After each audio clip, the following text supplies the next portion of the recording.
They knew they had it in themselves. They knew they could be something beyond where they were. They were willing to put their time, their energies to better themselves. What you really could do with more skills, it's just remarkable. So I would like to just tell you a couple of short stories, and we'll draw maybe a couple of lessons from them. I would like to tell you of two women that each sold a business to Berkshire Hathaway, to me actually, for many, many, many millions of dollars. Both of them started with $2,500. By a coincidence, it was the exact same amount. It was everything they had in the world. And one of them was a woman who landed in Seattle in 1917, couldn't speak a word of English, had a tag around her neck.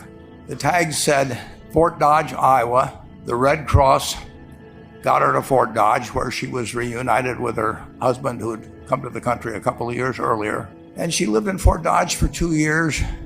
And as she put it, she felt like a dummy. She couldn't pick up the language. She couldn't learn a word. And so she and her husband decided to move to Omaha. So they came to Omaha in 1919. And there she found a small colony of Russian Jews, so she started feeling more at home. And then as her oldest daughter went to school, she would come home, this daughter, Frances, and she would teach her mother the words she'd learned in school that day. And this woman, Rose Blumkin, spent 20 years saving money, bringing first her siblings over, her mother and father, $50 at a time. She sold used clothing to do it. She had 4 children during this period. And by 1937, after 20 years, she'd saved $2,500. She went to Chicago and she bought what she could of furniture. Her dream had always been to open a furniture store.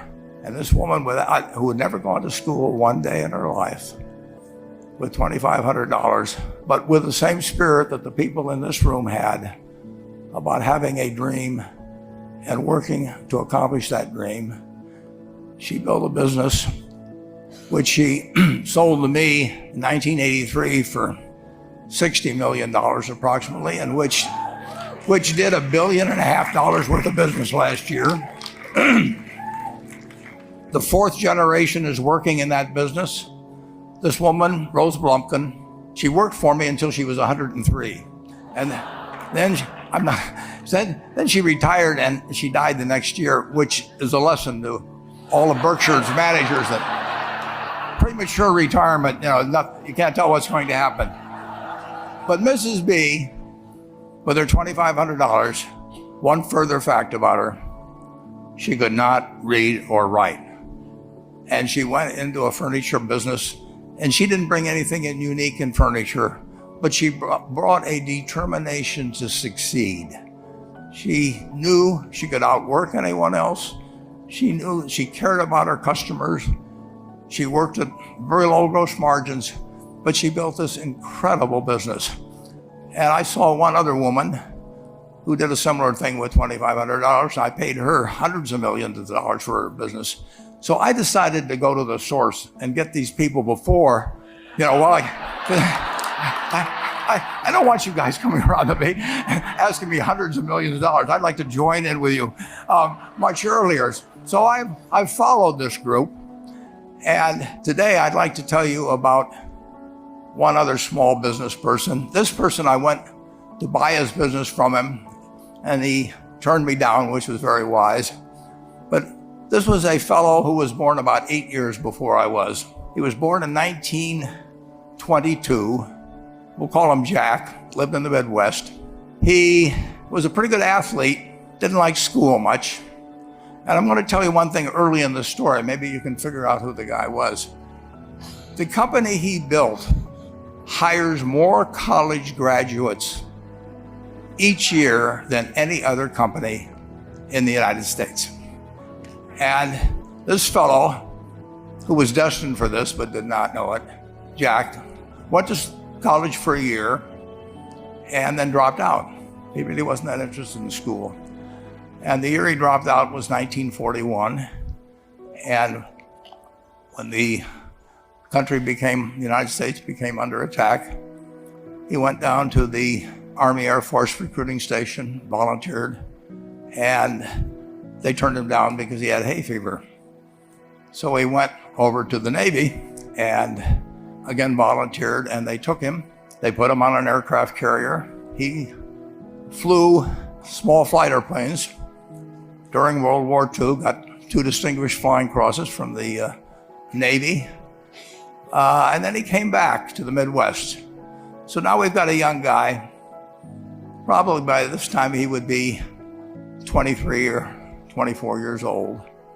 And the interesting thing is, he got back to the Midwest, and he actually kind of went from one job to another for a short period of, or not such a short period of time.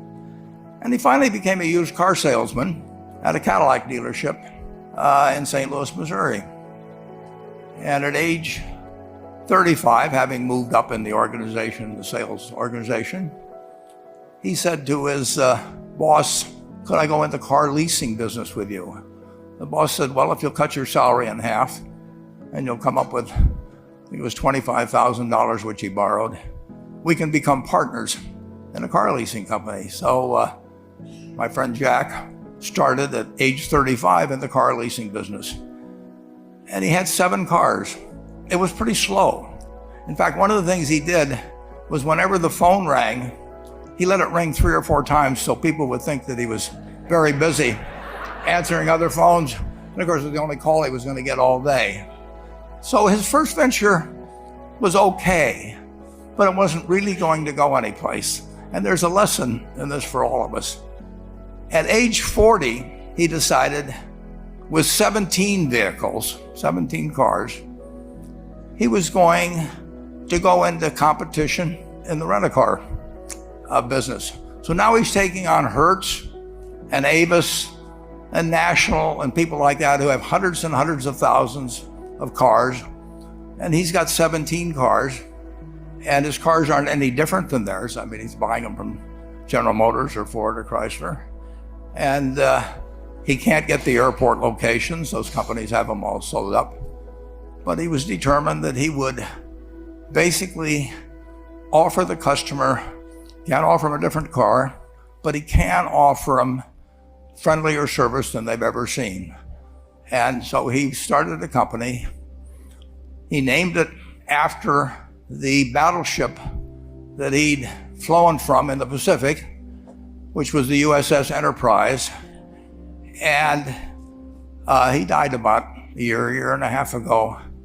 But when he died, his rent-a-car company, starting with those 17 cars, was worth more than Hertz and Avis and all the rest of the rental cars put together. The man's name was Jack Taylor, and his son, Andy Taylor, is a good friend of mine, runs the business now. A grandchild is in the business. There'll probably be a 4th generation along the line. So this man, in the United States, he didn't invent artificial intelligence.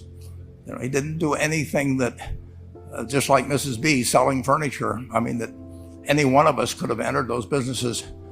But he lived by the creed, basically, of delighting his customers and working with people and establishing the relationship with them so that they in turn would want to delight the customers. He couldn't go out there and take care of every rental car possibility, but he learned how to project himself and his attitude toward his fellow man and his desire, to make a friend out of every customer. He managed to take very ordinary cars and turn them into this extraordinary business from virtually nothing.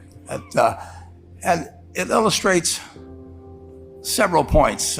One is, you don't necessarily get it right exactly right the first time. I mean, the car leasing business, basically you were competing on the cost of money to finance cars. And it's very hard to delight a customer when you just give them the car and tell them to send you a monthly check for 5 years and you'll be back at that time. So his talents were being wasted basically in that business. But at the age of 40, with all of that experience behind him, he found the golden key. He took a very ordinary business and turned it into an absolutely extraordinary operation, just like Mrs. B or Rose Blumpkin did with furniture. And he didn't worry about whether the Federal Reserve was going to tighten or ease. He didn't worry about whether the stock market was up or down yesterday. He didn't worry about the things he couldn't change, but he did focus on the one thing he could change, and that was the customer's experience. And I have seen the one that got away, Enterprise. I went down to Florida and tried to talk him into selling to Berkshire, and he was smart enough not to do it. Probably the value of the company has quadrupled since I made that visit.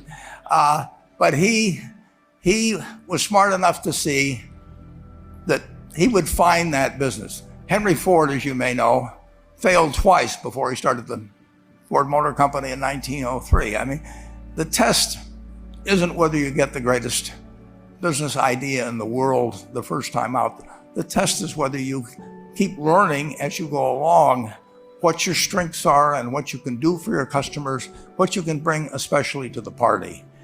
And to do that, you need the education that I know you've received through 10,000 small businesses, but you need a genuine desire day in, day out to delight the customer. I've never seen a business, and I've seen a lot of businesses, but I've never seen one that delights the customer that doesn't succeed. I mean, what you want is that customer the next day when they think, do I want to rent a car or do I want to buy some furniture? What goes through their mind? You know, it's the place where they've had a great experience. I don't know what I paid for this tie. Actually, probably if somebody gave it to me, but for the purposes of the speech, I will say I have no idea. But or the shirt I'm wearing, or this. But I do know, I will remember how I was treated when I bought it. I mean, you long forget about the price, but you never forget whether you had a good experience or a poor experience with the purchase experience. And you'll have a hard time finding a person that's had a wonderful experience, a delighted experience in purchasing anything that isn't going to come back. And similarly, if the memory is of rudeness, indifference, whatever it may be, they're never going to come back. And as a small business owner, and as you grow, you have to not only be able to project that interest in people's well-being, in delighting them yourself, but you have to do it through other people.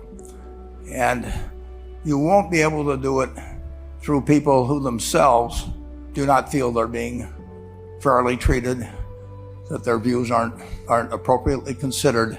So you really do have to learn to multiply yourself through other people. And I advise the young people to come to Omaha. We have a number of classes. The key is to, certainly in terms of your personal life, the most important decision you'll make is the spouse that most of you will likely have. And it's very important to surround yourself with people that are better than you are. You are going to move in the direction of the people you associate with. So you constantly, I've been enormously lucky in that respect. I mean, I've just had teachers and friends and a spouse that really was a better person than I was. And I had enough sense to learn from these people that life went better if you behaved better yourself. It took a while. So I advise you to seek out, as your partner in business, your partner in life, whatever it may be, look for the people that actually are examples to you rather than somebody that you think you need to straighten out yourself. And simple rules like that, delighting customers, working through other people, associating with people that will cause you to move in a better path than you might otherwise have, they will take you so far in life that it's hard to believe. I mean, they took Rose Blumpkin without being able to speak a word of English, couldn't read or write, and they took her to what is now a $1.5 billion business. And incidentally, there's been no money put in it since the $2,500. That's been the total capital paid into the Nebraska Furniture Mart. And I think if you looked at Enterprise, I don't know their books the same way, but my guess is that very little equity capital has been added to Enterprise over the years. The business built on itself. So I want to tell you, I admire this group enormously. When I met Dr. Mello's class on September 22nd, 8 years ago, I was thrilled. And I admire people that are doing what you have done. Working hard at your job at the same time, you took on an added, really, lot of hard work to further your skills. 99% graduate. I mean, it's a mind-blowing statistic. And I'm looking at